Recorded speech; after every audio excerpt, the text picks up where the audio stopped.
Good morning here in the Pentagon briefing room and good evening in Afghanistan. I'd like to welcome Lieutenant General Mark Milley to the Pentagon briefing room. Lieutenant General Milley has commanded the International Security Assistance Force Joint Force Command since May of this year. As the IJC commander, he is the operational commander for Afghanistan, which is primarily focused now on train, advise, and assist missions being conducted across the country with the Afghan National Security Forces. General Milley was commissioned in 1980. His key staff assignments include Chief of Staff for the 25th Infantry Division Light, Joint Operations Division Chief on the Joint Staff, Military Assistant to the Secretary of Defense, and Deputy Director for Regional Operations J33 for the Joint Staff.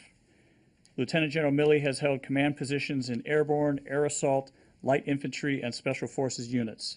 He commanded 1st Battalion, 506th Parachute Infantry Regiment, Currahee. He commanded the U.S. Provisional Brigade Task Force Eagle, 25th Infantry Division Light during their deployment to Bosnia-Herzegovina in support of Operation Joint Forge. He led the 2nd Brigade Combat Team Commando, 10th Mountain Division Light Infantry in combat in both Iraq and Afghanistan. He was the Deputy Commanding General Operations for the 101st Airborne Division deployed to Regional Command East, Afghanistan. He most recently commanded the 10th Mountain Division Light Infantry. Lieutenant General Mark Milley currently commands the 3rd Phantom Corps out of Fort Hood, Texas. He will provide brief opening remarks and take your questions. And with that, sir, I'll turn it over to you.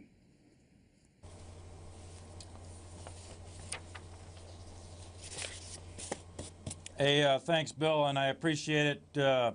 Although I can't see the folks in the room, thanks for coming. At least the list of names I was provided. I know several of you from your tours over here in both Afghanistan and then previously in Iraq. And I want to thank Bill for that little bit of an introduction, and I want to thank everybody for joining me. What I'd like to do today, briefly, is just give a little introductory statement, kind of in my perspective. And many of you have a lot of experience here in Afghanistan. I'm on my 3rd tour. I came into this country with 2nd Brigade, 10th Mountain at the beginning of the mission here in Afghanistan. And I'd like to give a little bit of contextual perspective from a guy who's got a couple 3 tours here in this country. And when I first arrived in this country, like many of you can remember, there was no Afghan National Army, and there was no Afghan National Police. There was the remnants of the Northern Alliance. The Taliban had been shattered, and it was a state of minor anarchy that had been emerging from 30 years of consecutive brutal warfare, first under the Soviets, and then when the Soviets left for a few years there under the Najibullah regime, and then, of course, it breaks apart into a civil war, followed by the regime of the Taliban. So in this country, if you're about 40 years old or younger, then you've experienced nothing but unrelenting consecutive war. And for me, it looked a bit like the pictures I used to see when I was younger of World War II, the cities in Europe or the cities in Japan that had been all bombed out. That's what Kabul looked like. That's what many of the other cities looked like. They were rubbled, they were destroyed, and there was really nothing here. There was no real health care, there was no water, there was no sense of hope. It was just a state in which the people had been devastated by years and years of war. If you flash forward to today, and I was here at the beginning, and then I come back in the 08-09 time frame, and then I'm back now. If you flash forward to today, you've got a significantly, and in my opinion, much more positive situation on your hand. First of all, with the security forces, we in fact have almost 350,000 uniformed police or army in multiple different types of police and army that are out there fighting the fight and carrying the load every single day. And in addition to that, not only do they have the numbers, so they have capacity, but this Army is capable. So they've gone from 0 to 350,000 in a relatively short amount of time, and they are capable at the tactical level every day, day in and day out, and they're proving it over and over and over again in this summer's fighting season, the first summer that they've really and legitimately been in the lead. I've been here now for about 4 going on 5 months. I've gone through the pre-Ramazan part of the fighting season where the enemy laid out their objectives. Things toned down a bit during Ramazan and they picked back up. But for the most part, this Army and this police force have been very, very effective in combat against the insurgents every single day. And I think that's an important story to be told across the board. Have there been 1 or 2 outposts that have been overrun? Yes. But you're talking about 3,000 or 4,000 outposts that are in the country. So the bottom line is the Afghans have successfully defended the majority of the population of this country. If you look at where the population lives, you got Kabul, Kandahar, Mazar-e-Sharif, Herat, Jalalabad, Ghazni, and you know all the major urban areas. And then, roughly speaking, within about 25 miles or so of Highway 1 and Highway 7, Highway 4, and the other major lines of communication, that's where 80% of the population lives. That's where most of the Afghan security forces have focused their effort in order to protect the population. So they're executing a full-spectrum counterinsurgency, the Afghans are, and their design, their purpose, is to protect the majority of the population. And they have effectively done that in the first 4+ months of the fighting season, in which they have literally been in the lead. If you look back to kind of the 01 post 9/11 period, all the way till about 06, I think it's fair to say that the United States and other members of the coalition were in the lead, fighting essentially unilaterally a counterinsurgency operation. Then if you look at about the 06-07 time frame, we had at that time somewhere to the tune of about 100,000 or so Afghan security forces. So we started fighting what we called shoulder to shoulder, and the byword of the day was Shona Bashona. And that lasted shoulder to shoulder from about that time all the way up through the surge period and really until last summer. Towards the end of the summer, August, September, October time frame, we started very progressively, very deliberately having the Afghan security forces in the lead where they were capable of being in the lead. And that really was symbolically addressed in the Milestone 13 Tranche 5 ceremony that occurred last June, 18 June. But in fact, from last winter and into the late winter and the early spring and now into the summer, they have progressively taken the lead, and they are in fact right now leading well over 90% of the operations that are occurring. And what does that mean? That means that they are planning, they're coordinating, they're synchronizing, and then they're executing combat operations every day. About 1,000+ patrols a day. Just this week, they're doing 35 named operations at Kandak level or above. They're running multiple special operations throughout the AOR. We do support them. We provide advisors. We train. We advise. We assist. We do enable with intelligence capabilities. We have close air support. We provide rotary wing. But for the most part, well in excess of 90%, the Afghan security forces have completely taken the lead in this fight. This is a different fight today in Afghanistan than what I saw before. This is a fight in which the forces of Afghanistan, the forces of the government, are in fact engaged every single day, which you can tell, as you know, from casualty rates, etc., have gone up on the part of the Afghan security forces. So bottom line is that's a huge change. That's a significant condition change that has occurred really in the last few years over here, and it's culminating right now. Secondly, I think you have to talk a little bit about the enemy. The enemy that I've seen this tour is quantitatively and qualitatively different than the enemy I've seen in the previous tours. They go by the same names, Haqqani, Taliban, etc., and you know all the names. But their capabilities are different. So far this year, in this fighting season, what have they been able to do? They've been able to do some suicide bombings. They've been able to intimidate some people. They've been able to do assassinations. They continue to do IEDs. There's some small arms attacks, etc. What they can't do is they can't build, they can't provide an alternative form of governance, They don't have a political agenda that's acceptable to the vast majority of the people of Afghanistan. All they can do, and all they've been doing this year, is terrorizing people. And that is not playing well with the people of Afghanistan.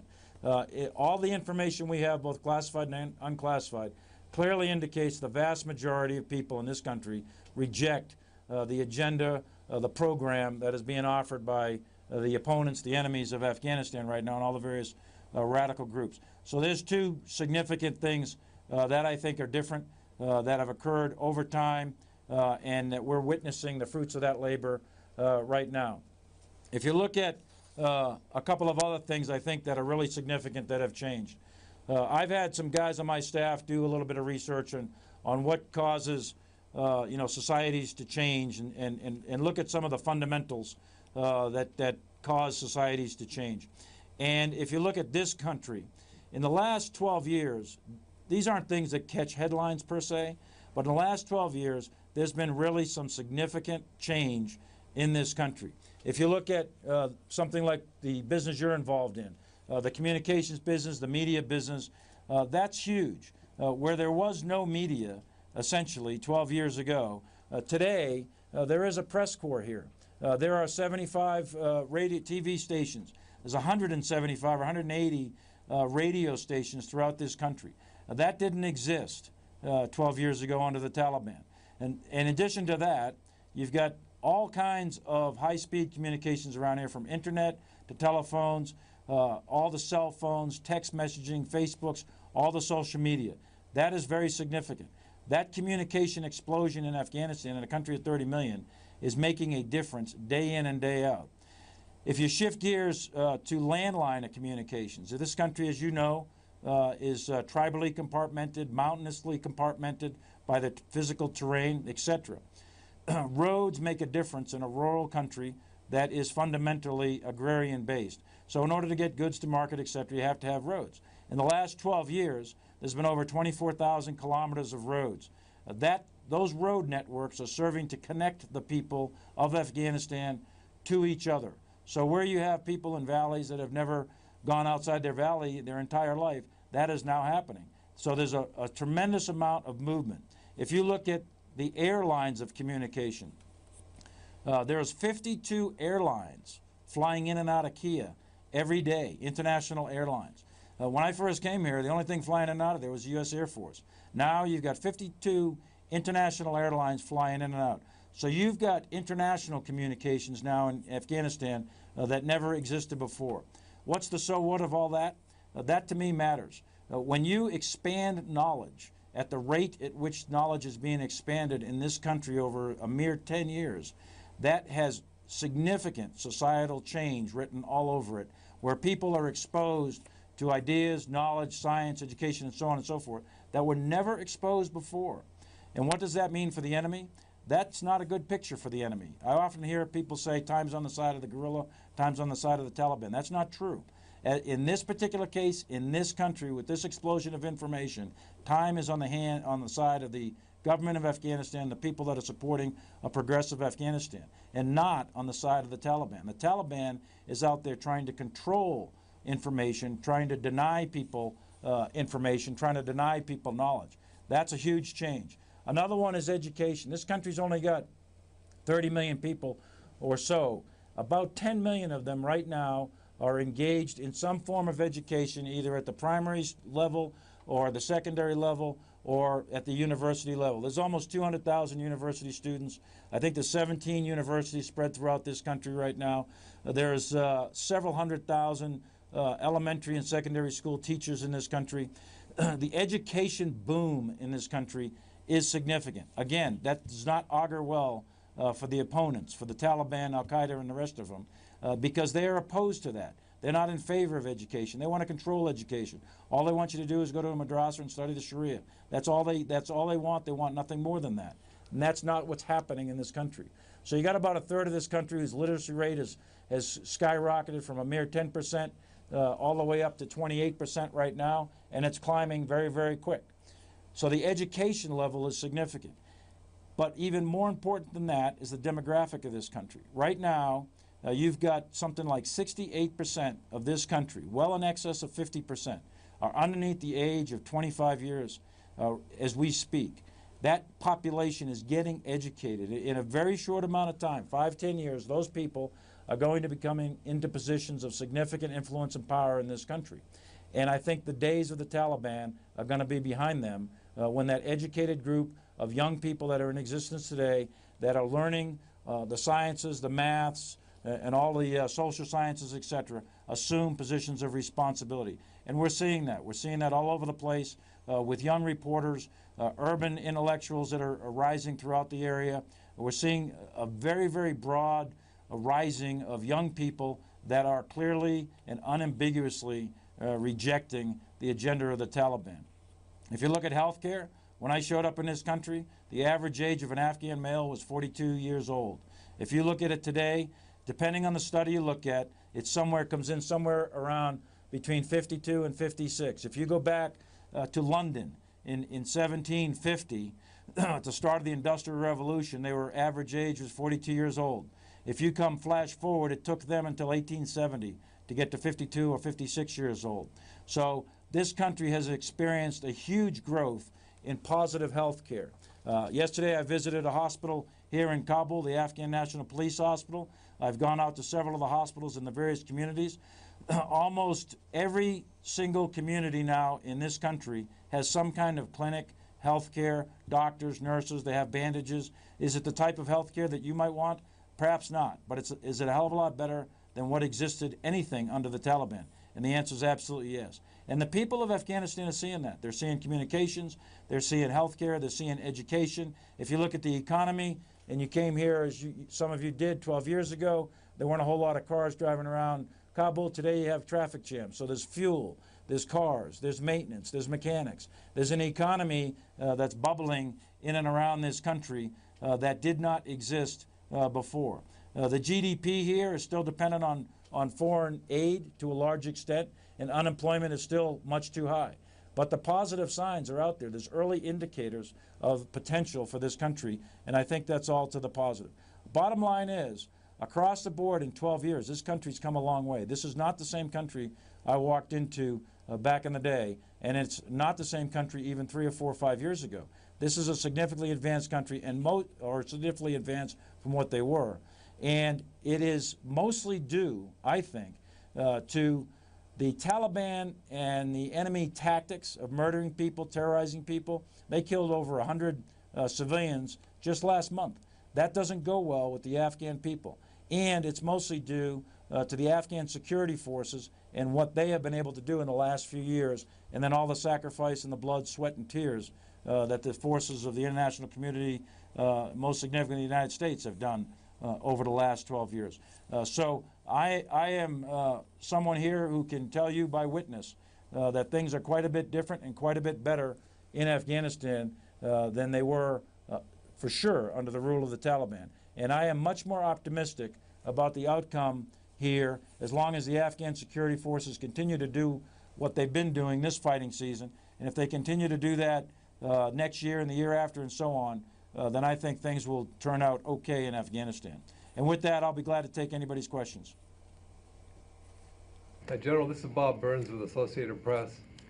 You seem to be forecasting the demise of the Taliban. I'm wondering, how does that factor into the prospects for political negotiations with the government, between the Taliban and the government, if the Taliban has no future?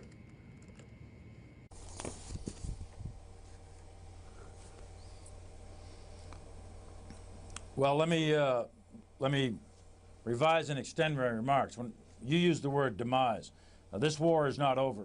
This is a very resilient enemy. It's an adaptive enemy, and I don't think for a minute that the Taliban or their kind are going to kind of fade away into the dust here in the next year or two. That's not going to happen.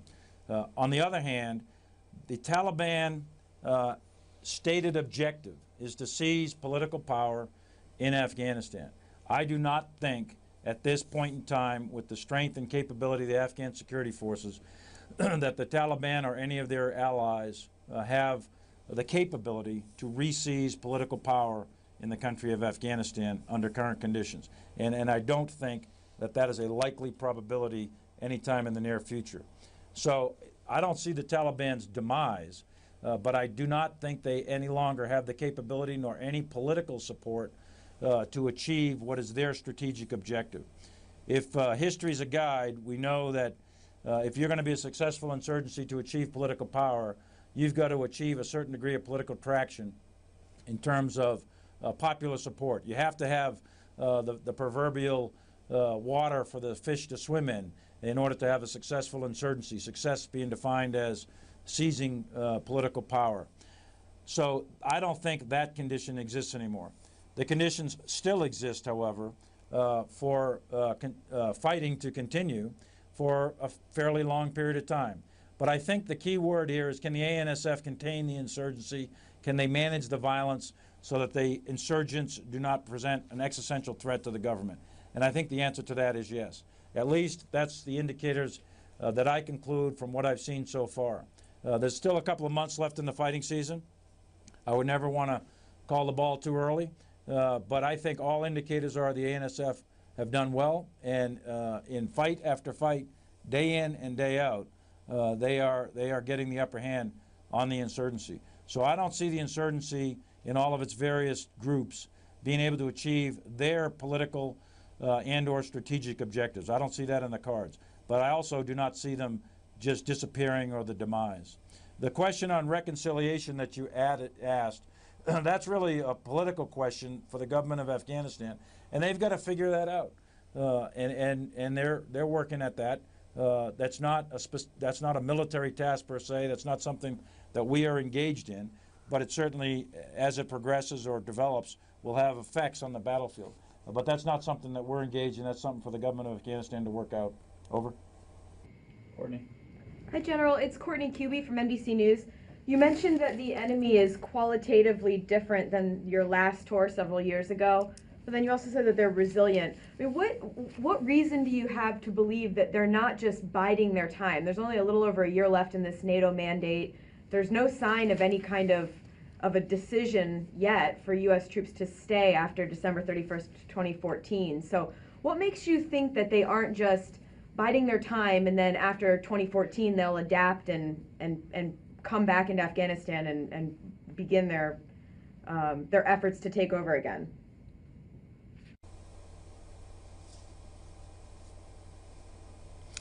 Yeah, great question there, Courtney, and I've asked myself that question 1,000 times. How can I be sure that they're not just preserving combat power, husbanding resources, getting ready for the quote-unquote departure of the international forces in order to launch an offensive and bring down the Afghan government? Well, a couple of things I would say. I mean, is that possible? Sure, that's in the realm of the possible, but I don't think so. My professional judgment is the enemy is not biding their time. The enemy, according to their own strategic guidance, their own operations order that they issued out for this summer's fighting season, clearly indicated that they wanted to push the envelope, press the offensive fight during this fighting season, both against Afghan security forces and against ISAF. So I don't think their intent was to hold anything back. And furthermore, I won't give any specifics of classified, but we have plenty of classified information to indicate that they're unhappy with many of their commanders for failing to show aggressiveness or failing to succeed on the battlefield. They've replaced several commanders and others on the battlefield. So there's plenty of indications, both classified and unclassified, for me to conclude that the enemy has tried to mount a significant offensive against the Afghan security forces and ISAF, and thus far have failed across the entire country. David. Dave Martin with CBS. I saw General Dunford quoted, I think it was in The Guardian, as saying that Afghan forces were sustaining casualties at a rate that could not be sustained. One, is that true? And two, how does that square with your portrayal of the Afghan security forces as becoming increasingly effective?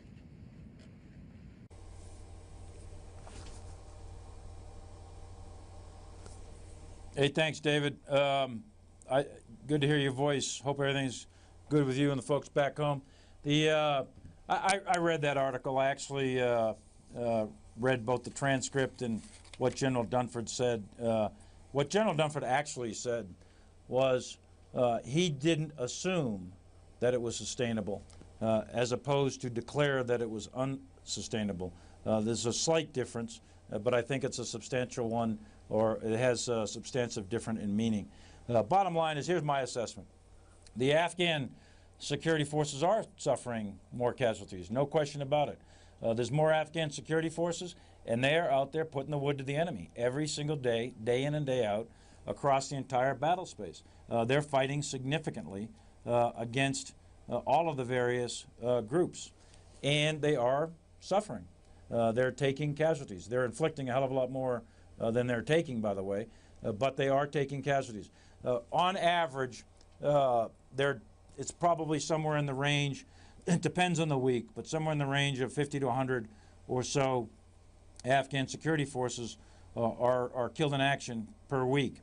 And that's not at all insignificant. That is significant, and we're paying attention to that, and we want to continue to work with them on the tactics, techniques, procedures of good, sound tactics in order to minimize their own casualties.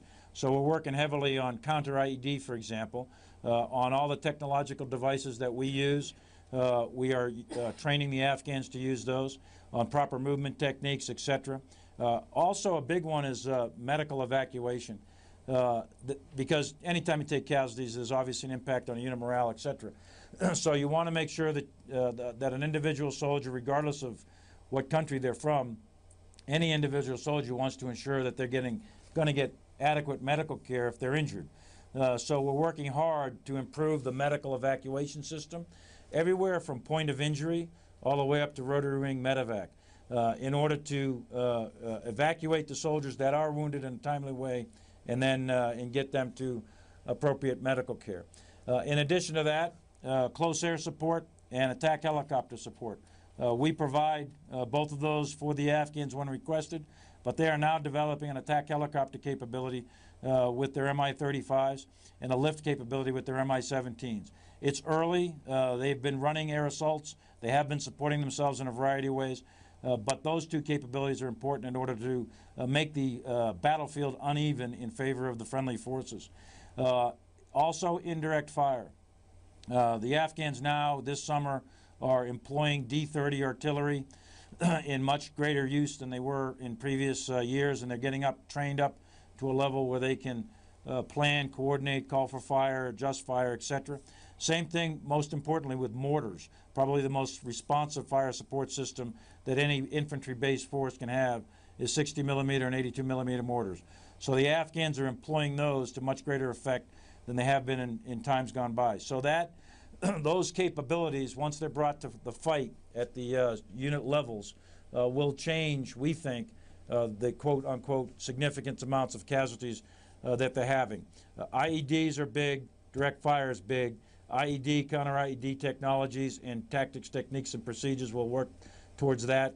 And then for the direct fire stuff, a lot of that in a direct firefight, as you well know, indirect fire tends to put the playing field in favor of the friendly forces. So the bottom line is working on capabilities to address that. But I think there's a broader question here on casualties. And I've given this a fair amount of thought over the summer. And some people say, well, you know, the U.S. Army or the U.S. Marines or the German Army or the British Army, et cetera, could never sustain those rates of casualties. And those rates approach rates that we took in Vietnam at times. But I think that the ability to take casualties is directly related to the political object to be achieved. And for the Afghans, I think that's significant. For them, they are fighting for their country. They're fighting for the very existence of their future. And there's 24 maneuver brigades out here. There's over 100 Kandacs. There's 6 different corps.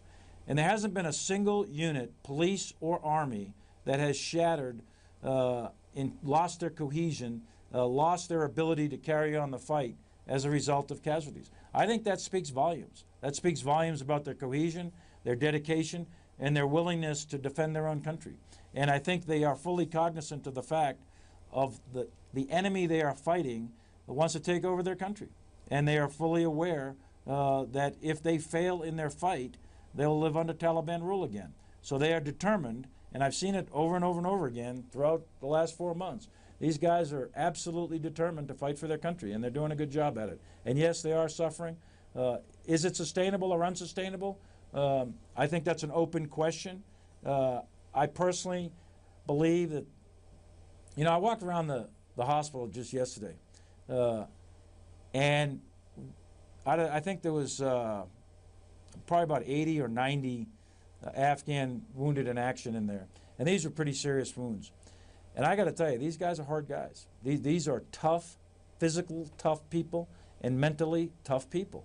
And you have to almost go back in time to, I don't know, the middle of the 1800s or something like that in the United States, where the Union and Confederate armies are marching in boots and bare feet back and forth over the mountains of Virginia and Georgia to find people as hard and as tough as these people. So taking casualties is significant, and we as ISAF and advisors are working a whole wide variety of programs to try to reduce those casualties. That's on the one hand.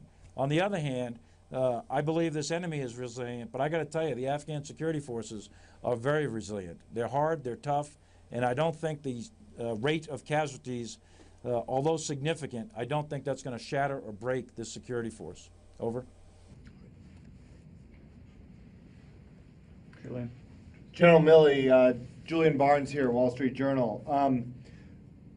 Do you think that the Afghan security forces post-2014 will still need some of those capabilities they're getting from ISAF that you just outlined, the close air support, the medevac, and if they don't still have that level of support that they have today in those areas, will we see this level of violence go up? Will we see the casualties go up?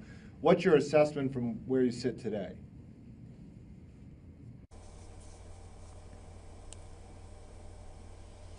Well, Julian, good to hear your voice as well. A couple of things. One is, I would argue that it's probably a little bit too early to tell. We need to get the full results of this fighting season, which we'll get those probably in Octoberish, whenever the snows start falling, Octoberish, Novemberish, and we'll do an assessment and analysis. And we'll provide a military recommendation to General Dunford, and then he'll provide a recommendation on up to the North Atlantic Council and the U.S. senior leadership, et cetera, as to what our best military estimate is to what kind of capabilities are going to be needed in 2015 and beyond. So, first of all, it's an ongoing process, and it's not finalized. It's very much pre-decisional, and we have to get some more data on exactly what kind of capabilities, where, what units, et cetera, will need assistance in January 15 and beyond. But having said that, as you probably are already aware, there is a mission that comes after the current mission. The current mandate ends 31 December 2014, and then there's this follow-on mission called Resolute Support, a NATO mission called Resolute Support, that is in development now in terms of the planning of it, the size of it, the scope of it, the tasks, and so on and so forth. So I think it's a bit premature for me to say exactly what will be needed. In broad terms, though, I do think that some element of support is going to be needed, not so much at the tactical level, though. My observation is that the Kandaks and the brigades that are out here every day, the companies and the battalions and the brigades, the Afghans, and their counterpart police, they're pretty damn good at shoot, move, and communicate in mounted and dismounted ground combat operations. They are pretty good, and they're doing just fine relative to this enemy in this country. So that part's okay. The parts that need, I think, additional work, and we're going to work hard over the coming months and year up until the end of this current mandate, is to shore up things like logistics supply at the institutional level, like Class 9, which is spare parts for vehicles, spare parts for weapons that break, etc. That's a very sophisticated logistics system in order to make sure that we bring in the right parts and then get them distributed so you get the right part on the right vehicle at the right time. So something like a logistics system at the higher levels, not so much at the lower levels. That definitely needs additional work. Things like personnel management systems needs work. Promotion systems, merit-based promotions, and those sorts of things. Leadership development clearly needs work. The integration of combined arms, I think, is coming along pretty well, meaning that an infantry unit out there in contact has the ability to call for and adjust indirect fire from either artillery or mortars, and can either ground or air evacuate their casualties. They're actually doing pretty good right now at indirect fire in coordination with mounted and dismounted forces, but we need to continue to work that system so that it becomes self-sustainable over time. You got to work ammunition resupply, fuel, water. You got to do things like all of these compounds and bases that they're taking over. We want to make sure that, you know, basic things that you would imagine in any community, you know, sewage, electricity, those sorts of things. All that institutional type stuff has got to get worked. With respect to close air support, attack helicopters, and medevac, those are systems that are currently in development. I'll give you, like Rotary Wing, for example, Rotary Wing resupply and medevac. They ran an operation in Osra District, which was a multi-Kandak, multi-brigade operation last month. They planned it, they coordinated it, they synchronized it. We had no advisors go with them on the ground. And they ran 6 different turns of air assault, brought their troops in on their own helicopters. They brought in, roughly speaking, 6,000 pounds or a couple of tons of resupply. They brought in humanitarian aid. They did all that on their own. They did take casualties, and they were able to evacuate the casualties on their own. They flew attack helicopter support on their own. We had ISR support over their head with some unmanned aerial vehicles and some other capabilities. And we did fly close air support, but we didn't have to drop any bombs. So they are capable of, right now, of doing some of those operations. What we need to get to here this year is we need to be able to see that across the board. That was done by 201st and 203rd Corps. We need to see that across all the corps, all the Kandaks, and a sustained level of effort over time. We think it's achievable to get to a pretty high level here in the next year and a half here before 31 December. We think that's achievable. And then what residual capabilities they're going to need starting January 15 and beyond, we think those will be at a higher level of logistics and institutional support, and not necessarily at the micro-tactical level. I'm not sure that 100% answers the question you were after, but that's my assessment at this point. Over. Thanks. General Milley, this is David Alexander from Reuters. I understand that President Karzai has been quoted as saying he doesn't think it's necessary to have a post-2014 forces agreement in place until perhaps after the elections. And I just wonder if is that sort of the new target, or is that pushing it a little too thin? How's that going?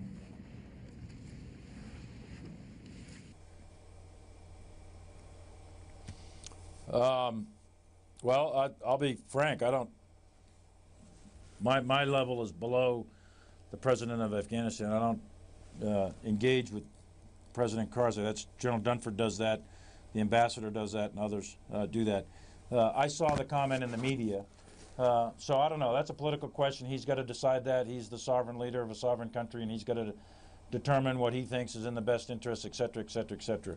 Our position is we would like to have a bilateral security agreement, and I think publicly the chairman and others have stated they'd like to see that, the October-November timeframe.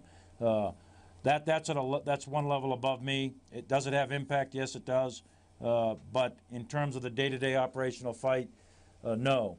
Where it has impact, though, is in what I would call a sense of anxiety, a fear of the future, a sense of hedging on the part of Afghans across the board, both the civilian elites and military leadership, as well as, I would argue, a broad base of Afghans throughout the country.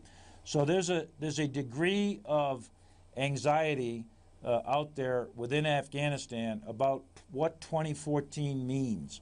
And I think the sooner that various leaders define that, with a degree of certainty, then I think the better it will be for the government of Afghanistan and the future of the people of Afghanistan. But that's a political question, and I'm not sure, candidly, of the status of the negotiations, etc.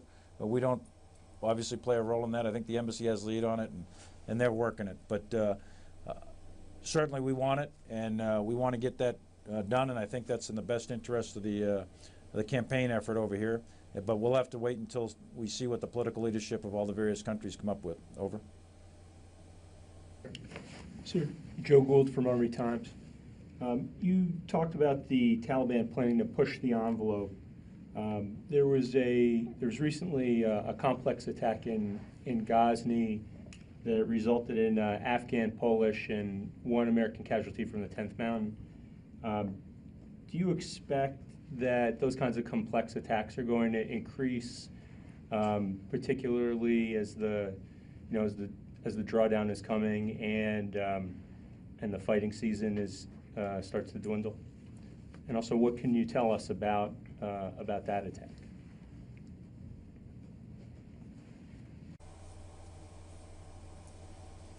Well, the short answer is yes, we do expect that the enemy will try to do, and he stated he would try to do, what's called generally high-profile attacks, or what we call complex attacks, which involve dismounted forces, suicide bombers attempting to breach, etc.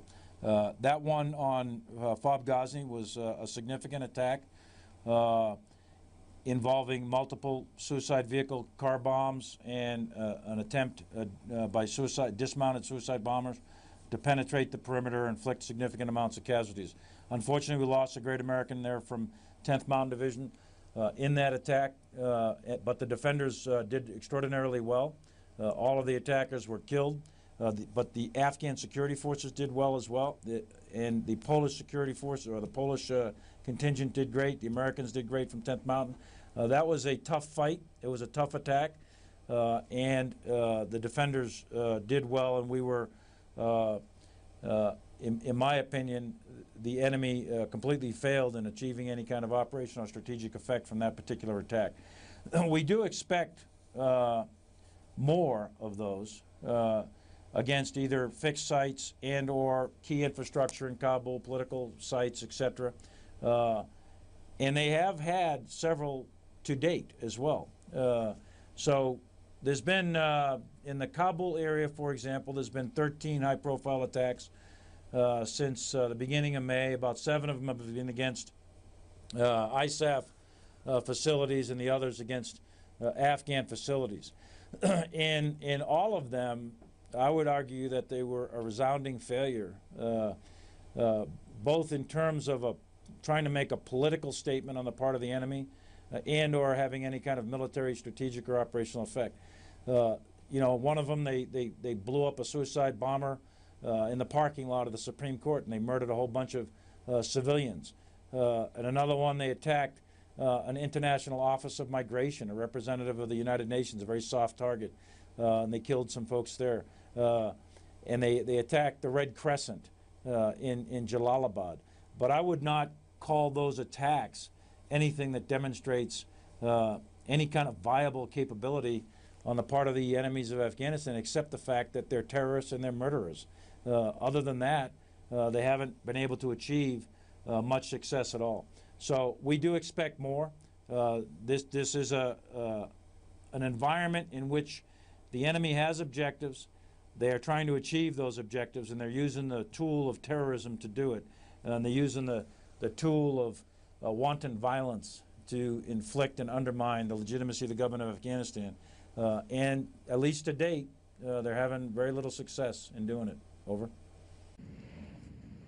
Time for 2 more questions. Luke?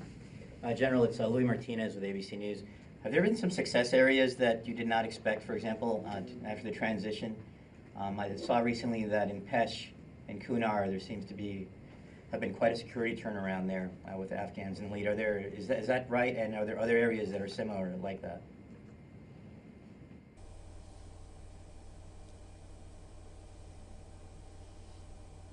Yeah, there's several of them.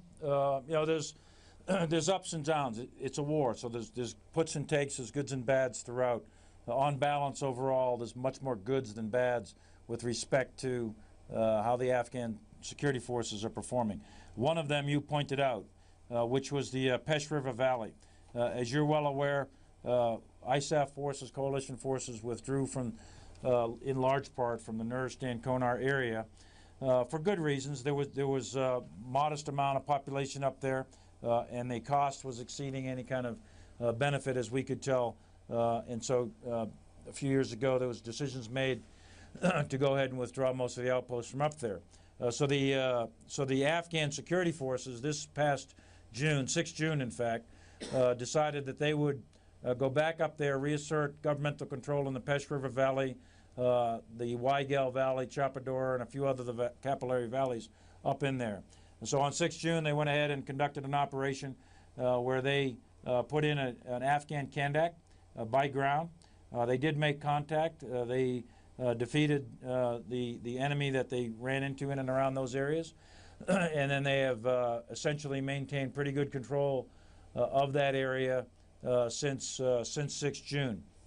And just this week, they're working to bring in a quote-unquote holding force in the doctrine there of counterinsurgency. They're bringing in a holding force with police, which is a combination of Afghan uniformed police and Afghan local police.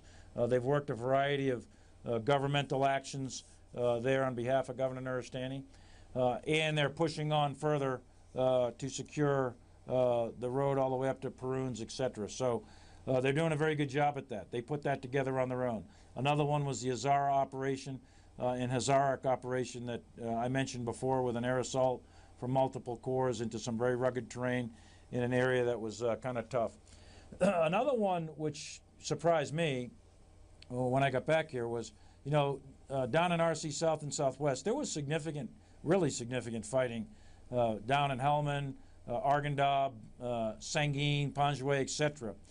Just a few years ago. The level of security that has been brought to Kandahar and the areas in RC South and Southwest, not only by ISAF, but by now both the 205th and 215th Corps that are operating down there, is quite a bit different than what I saw before. So that's a significant and positive change, I think, and it appears to be holding up pretty well. So Sangin, for example, the enemy has tried hard to retake Sangin, but the 215th Corps down there in RC Southwest has done a very, very good job in holding that terrain and defeating the enemy offensives, such as they were when they tried to, you know, cut the road between Kajaki and Lash and all that. So there are several spots. If you go up to Mazar-e Sharif, you go up to Kunduz, if you go out to Herat, those places are extremely stable, and they are relative to the insurgency. Is there crime? Yeah, there's crime. There's some other things, but and there's, you know, other types of bad activity. But relative to the insurgency, those other areas are quite stable.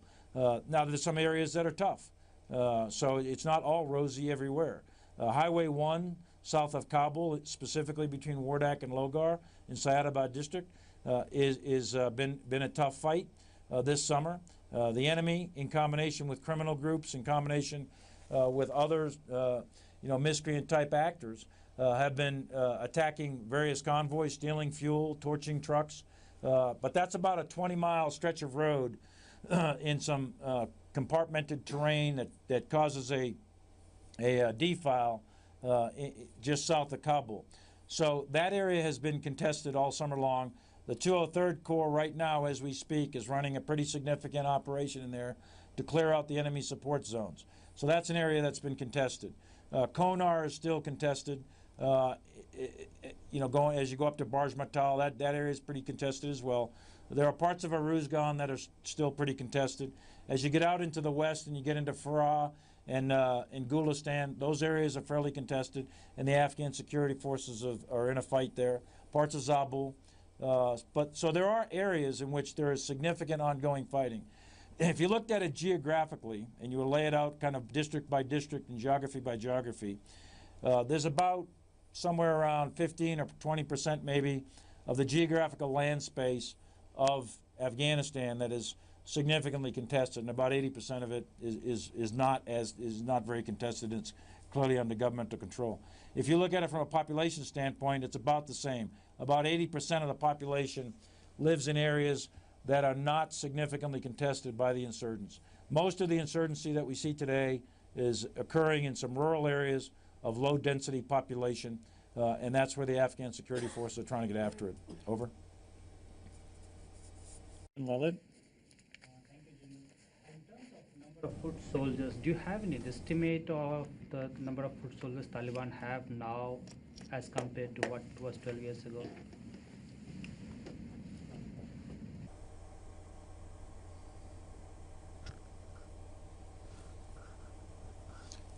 I'm sorry, I could not hear the question. I think what I heard was, how many people do the Taliban have now? Was that the question? Over? Yes. That's correct, sir.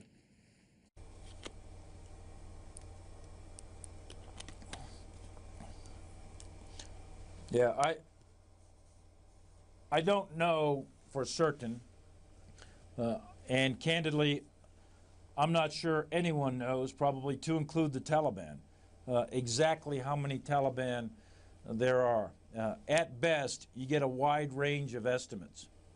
And then you have to define it even further. Are we talking about armed combatant type Taliban, or are we talking about supporters of the Taliban that lend some kind of logistical or political support, etc.? So some of that depends on definitions and so on and so forth.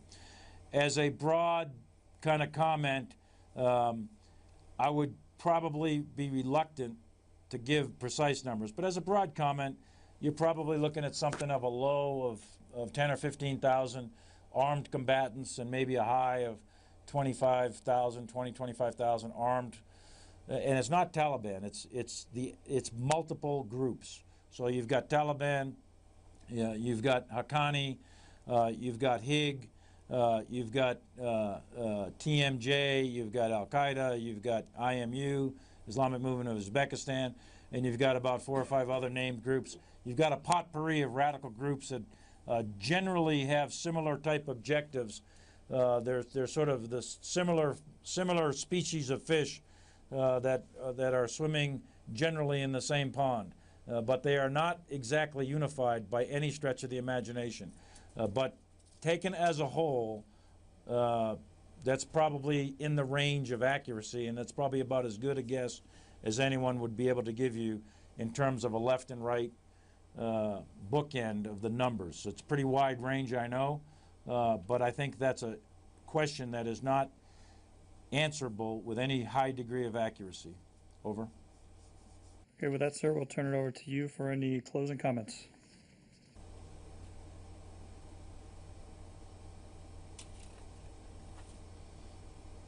Okay, I've got time on this end to take another question. If there's one more question, and then I can kind of wrap it up. Okay, sir. Jim Garamone. Hi, sir. For years, we've been hearing that the Afghan police are not trained up to the same sort of standard as the Afghan army, yet we keep hearing they're taking a lot of casualties. Are the Afghan police catching up? And just as another aside, the American and NATO troops have essentially changed the way they conduct business over the last year with the Afghans in the lead. How is that working, and how have they adapted to that role?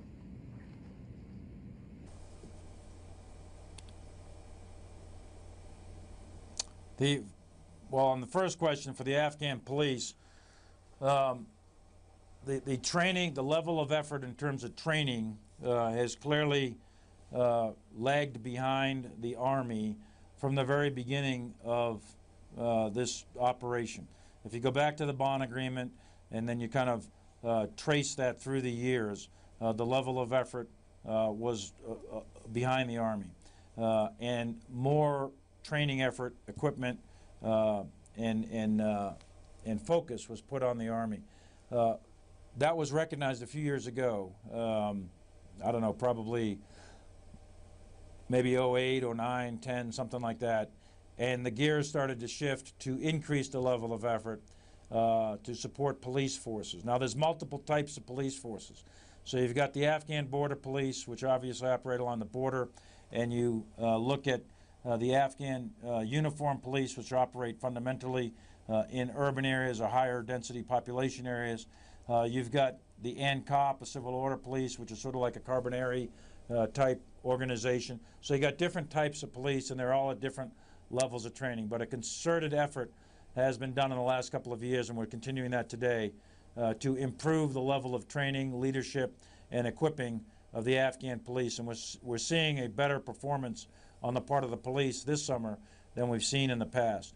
The enemy clearly is attacking the police more than any other force, both Afghan local police and Afghan national police, because that police force is truly the front line of the government. And they are not as formidable in conducting small unit dismounted light infantry type operations as the Afghan army. So the Afghan or the enemies clearly target the Afghan police more than they do the army. And the Afghan police proportionately take more casualties than the army. In the aggregate, the army takes more casualties than the police, but as a matter of proportion, the police take more per the number of police.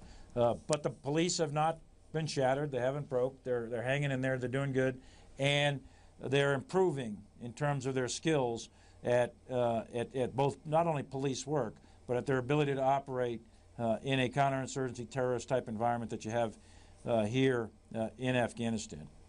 So hopefully that answers the first half of your question. As far as the relationship as to what we do, we are clearly and unambiguously in the train, advise, assist part of or that is our mission, that's our task, that's what we do every day. We do not conduct unilateral offensive operations. That we did that years ago. We do not do that anymore. What we do is help the Afghans in their conduct of their counterinsurgency, and we train them, we advise them, we work schools, we help equip them, and then we assist them where needed and where requested. And that relationship has worked out pretty well, and the Afghans have stepped up to the plate, and as you can tell by casualties and other things, that they are in fact fighting the fight. Hey, let me just wrap it up. First of all, good to hear some of the voices I heard out there, and I hope everyone's doing well. But with respect to Afghanistan, kind of going back to where I started, a lot has happened in 12 years in this country, some of which makes headlines, some of which does not. But there's a significant degree of societal change, both in the security conditions, the security capabilities on the part of the Afghan government, and at least as important are the societal changes in terms of education and communication and so on and so forth. Taken as a whole, taken as an aggregate, and again, it's still early in the sense of, how does this all turn out? But I would argue that the changes that have occurred in this country speak that, or would suggest that the momentum of this war has shifted in the favor of the government of Afghanistan and not in the favor of the Taliban. And I think the Taliban, capability-wise and political action-wise, do not have the capability to present an existential threat to this country, provided that we continue doing what we're doing, we stay on plan, we continue to advise and assist and work with the Afghan security forces. So my own estimate, and this is my estimate, not anyone else's, but my own estimate is that the situation in Afghanistan is significantly better than what many people may appreciate it to be, given a 12-year view or even given a 40-year view.